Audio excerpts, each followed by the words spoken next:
guys, and Jim here, and I'm kind of whispering because we're on a bus. But today is the second day, and where are we going today? Kualoa Ranch. Kualoa.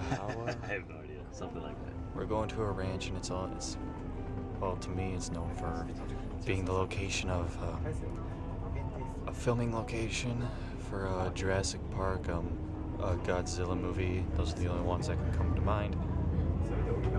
And that should be fun. This is going to be my second filming location. The first one was on my last trip to Washington, D.C., which was the Exorcist house. So those little steep stairs. If you guys don't know what I'm talking about, just Google it.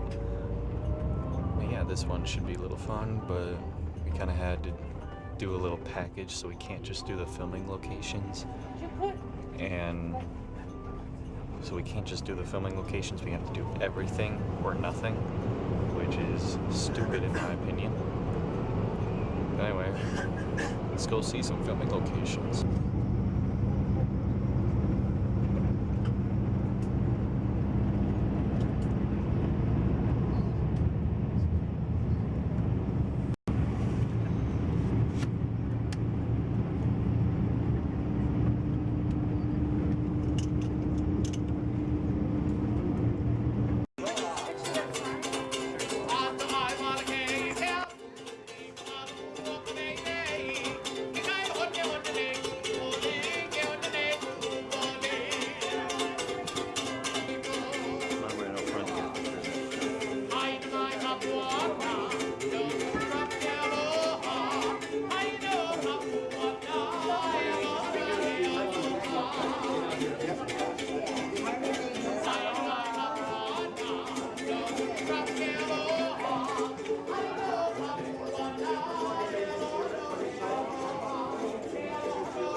Alright, so here's our activity sheet for the day.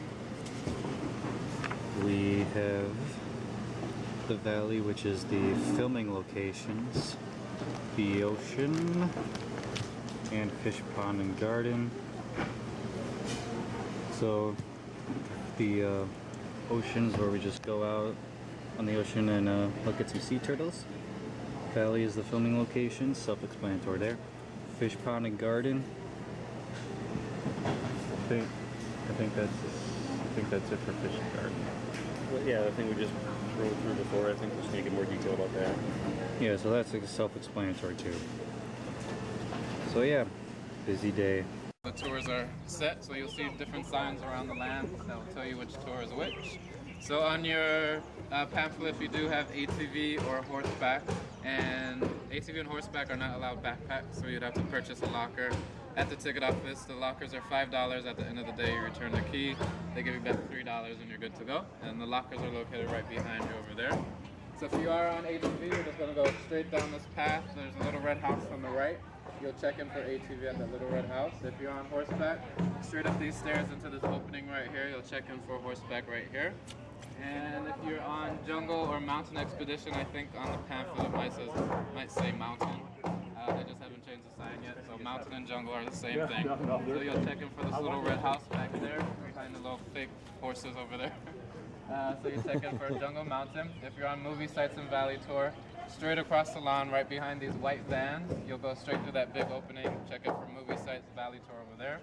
If you're on zip line, straight ahead, where these old tan buses meet right here, under the roof, they'll get you weighed up and set over there for zip line. Ocean Voyage, Secret Island, and Fish Pond and Garden Tour all meet right here, where the tables and chairs are right behind you. So each tour, just kind of remember to show up about 5-10 minutes before time, so they could kind of get you set up and all that stuff. We have a few free amenities, so if you guys have time to spare, we have our museum through the glass doors. And we have Jed Theater next to the zipline check-in. That one shows an 11-minute movie about the history of the ranch, all that good stuff. Then we have a free petting zoo, which is right behind the horse stables back here. So we have goats, turtles, pigs, all that fun stuff to play with. And like I said, there's a set of restrooms in the gift center. Our second set of restrooms is straight ahead down to the ranch house, up those stairs, and the men's is actually up the stairs and around the corner. So that's our second set of restrooms. And other than that, you guys are good to go, so you'll follow me and we'll get to your schedule.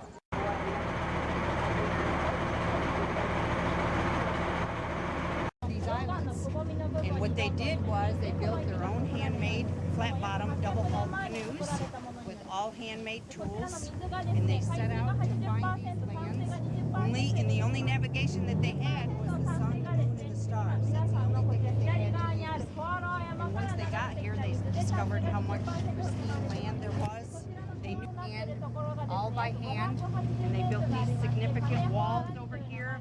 You'll see those, they're about 5 feet tall. They're only held together with coral, and they have little gates in those. And once they fed all of the fish in here from the ocean, they would feed these fish. This is called the brackish water. It's a mixture of fresh water and salt water. And once they would feed the fish in here, and they would grow too big to escape through the gates down there, so they would just fish them up with fishing nets, and they had a significant amount of fish to eat. They never ran out of anything. It was a very good protein. It was their barracuda under the oyster barrel over there. It was over 5 feet long. So yeah, they do every once in a while. There's no fishing allowed here, of course, only through the ranch. But they do fish out the predator fish sometimes so that they don't eat the other good fish. Please watch your step as we exit over here. We'll talk about some of the canoe plants and stuff as we walk through. Probably the most valuable canoe plant that they brought, native to this island. It's called how, or beach hibiscus. Very, very valuable plant. Tree was made, it had many, many uses. They actually said that you needed permission back in the day in order to cut from this tree. And if you did cut without permission, they would cut a limb from you. So it was very, very valuable. They used it for fishing nets. They used it for small weapons. They used it for starting fires was probably the most significant thing that they used it for. They did soak some of the bark, which was used for other things and making baskets and all of that. But it does have a flower that blooms. It turns from white, yellow to red. Many, many years ago, they didn't have epidurals, of course, so the women would eat the flower once it turned red to decrease their labor pains. So that's one of just the examples of what they used it for. Very, very substantial. They used to circle their villages with this. As you can see, it looks like I mean, it's just, they would hear people coming before they ever got to their village. So, very substantial. We'll walk this way and move around throughout the boat. Good morning, Captain John.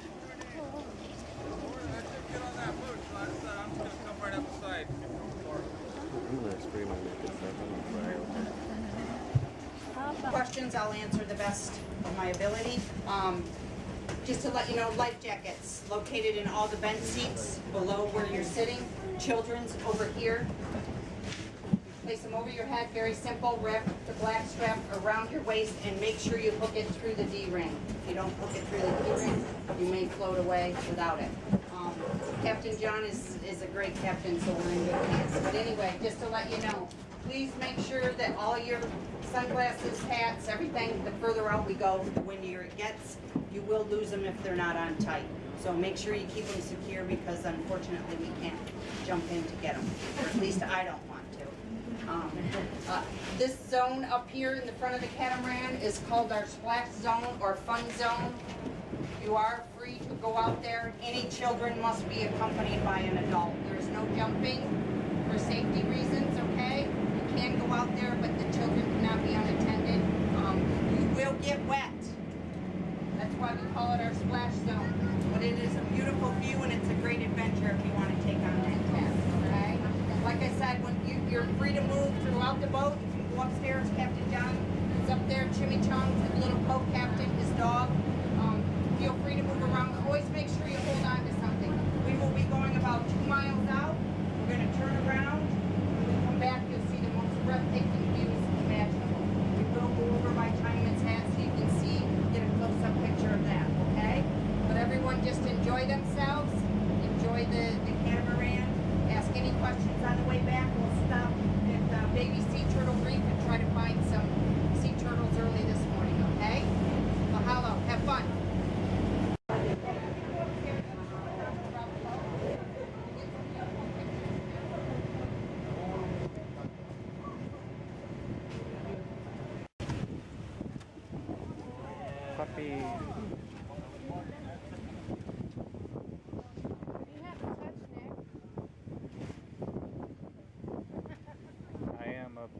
dog whisperer.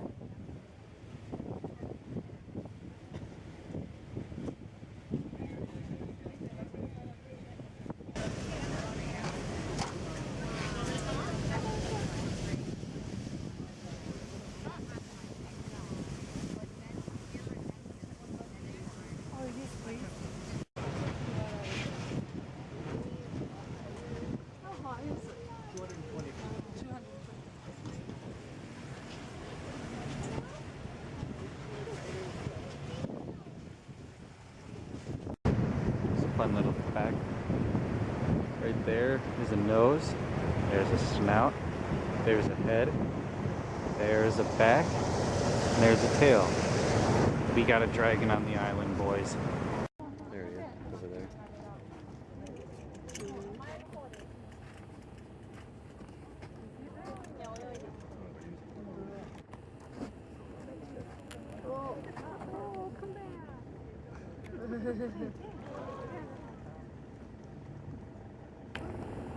They lay their eggs about 500 miles north of us on Frigate Shoal sandbars.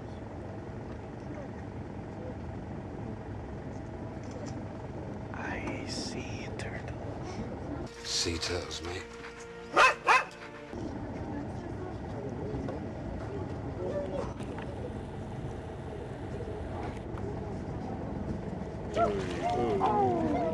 think I got it. I got it on record, so... I don't know if I'm catching it or not. Oh, there it is. This is a scene from Jurassic World. I think it was either... Where's my finger? There? Or there's brown spots right there. That's where the heliport was for Jurassic World in the main city. You know, like where the T-Rex came out at the end and gave a loud roar. Which makes sense because I thought these mountains looked familiar. Look, coconut.